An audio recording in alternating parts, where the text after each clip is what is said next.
But I can tell you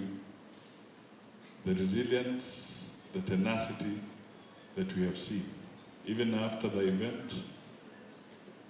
the Honorable Raila coming out and saying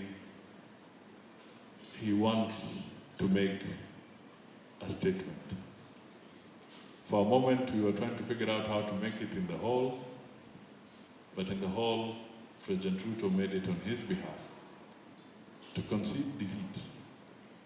and speak to the democratic process. Raila came out of the hall and he spoke. And one thing came out clearly, that if there's a country, if there's a leadership, if there are people who want to anchor democracy, these two gentlemen have displayed it to the African continent.